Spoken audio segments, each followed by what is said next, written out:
Happy Wednesday, friends! Today I'm diving into a surprising twist on the story about measles outbreaks and global health policies that's raising some eyebrows. In Ontario, Canada, 572 measles cases have been reported, far outpacing the outbreak in Texas that's caused quite the stir. Yet in Ontario, these cases have barely made headlines.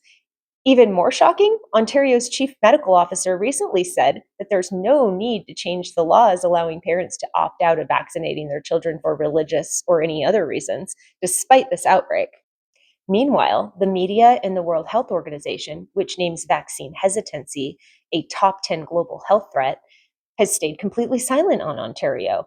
Instead, the World Health Organization issued a travel advisory for the United States, citing an ongoing outbreak of 378 cases across 7 states. There's actually a few more now, but these cases were mostly reported in unvaccinated children. But here's the kicker. The European region, including Central Asia, reported a staggering 127,350 measles cases in 2024, double the 2023 count, and the highest since 1997. That's one case per 5,850 people, compared to the one case per 873,000 people in the United States. Yet there's no travel advisory or even a warning. According to a March 11th, 2025 report from the European Center for Disease Prevention and Control, between February 2024 and January 2025, there were 32,265 people diagnosed with measles in the European Union, which is smaller than the European region, yet there is no travel advisory to EU countries. So what's up with that? Some people point to politics playing a part. The appointment of vaccine critics like RFK Jr., Jay Bhattacharya, and Dr. Oz to US public health roles has sparked kind of an uproar in medical circles. It's becoming more and more difficult to escape the fact that there's growing skepticism around vaccines. And it's getting harder and harder to marginalize people like the principal author of my new book series, for example, Dr. Pam Popper, who's been publicly calling these issues out for the last few decades.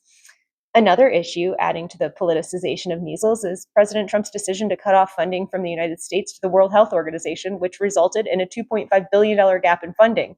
My co-author, Pam Popper's advice to Tedros Ghebreyesus, head of the WHO, is for him to maybe just ask China to take care of this budget deficit since he seems to have such close ties to Xi Jinping, China's president, particularly since SARS-CoV-2 came from a lab controlled by the PRC and President Xi along with his henchmen who covered it up for such a long time.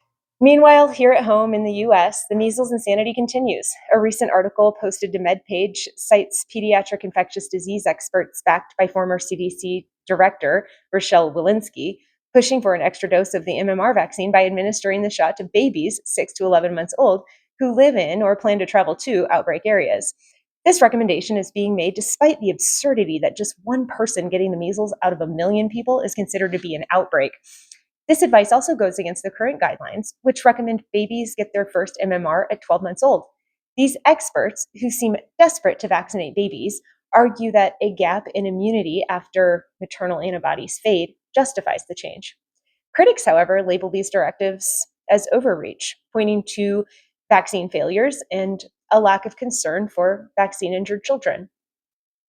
For some added drama, though, Dr. Mary Caserta, a medical doctor and pediatric infectious disease specialist at the University of Rochester, shared her own childhood measles battle from when she was 5 or 6 years old.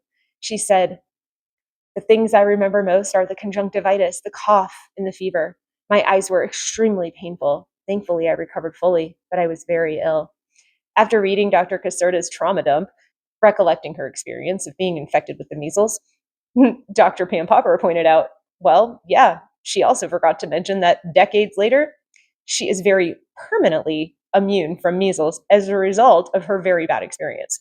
And by the way, we have kids getting measles every year in the United States who have received the MMR, but conveniently, they don't want to talk about that. As vaccine skepticism grows, fueled by public figures like Dr. Pam Popper, my co-author, the debate is heating up. With free speech finally on the rise again, and fewer people finding themselves deplatformed or sent to do time in internet jail, these voices are getting harder and harder to silence. According to Pam, sunlight is the best disinfectant, and these people are very, very afraid of the light that's being shown on what they have advocated for years. Okay, that's all for now. Please pass this on to anyone you think might like to hear it, and I'll be back next week with more to say.